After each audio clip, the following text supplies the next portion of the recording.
तुम जो सोचते हो तुम वो नहीं हो, और यही तुम्हारी सबसे बड़ी समस्या है। तुम जिंदगी में इसलिए नहीं रुकते कि रास्ता मुश्किल है।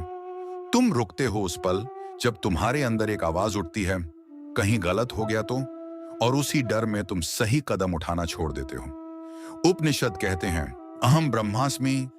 तुम वही हो जिसे तुम खोज रहे हो, लेकिन तुम खुद को छोटा मानते हो, इसलिए हर चीज बड़ी लगती है। जैसे समुद्र की एक लहर अगर खुद को सिर्फ लहर माने तो हर पल टूटने से डरेगी, लेकिन अगर समझ जाए कि वह समुद्र है तो डर खत्म हो जाता है, और वहीं से जन्म लेता है अभय भाव, जहां डर तुम्हें चला नहीं पाता। भगवत गीता कहती है, कर्मण्येवाधिकारस्ते। तुम्हारा अधिकार सिर्फ कर्म पर है, फल पर नहीं। लेकिन असली खेल यहीं शुरू होता है। डर खत्म नहीं होता, बस डर का तुम पर से कंट्रोल खत्म हो जाता है जब तुम एक्शन लेते हो। बुद्ध कहते हैं, अप दीपो भव। खुद अपना दीपक बन जाओ, क्योंकि रास्ता कोई दिखा सकता है, लेकिन चलना तो तुम्हें ही पड़ेगा। और हर पल तुम्हारे सामने एक चुनाव रहता ही है, सत्य या बहाना, साहस या भय, कर्म या आलस्य।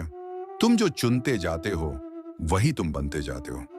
स्वतंत्रता तुम्हारी है, तुम्हारी मर्जी जो चुनो, लेकिन परिणाम अटल रहेंगे।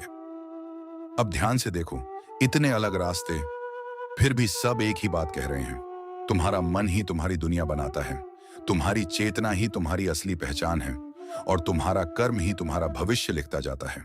और शायद तुम पूरी जिंदगी बाहर ढूंढते रहे, जबकि हर ज्ञान तुम्हें एक ही दिशा दिखा रहा था, अंदर जाको।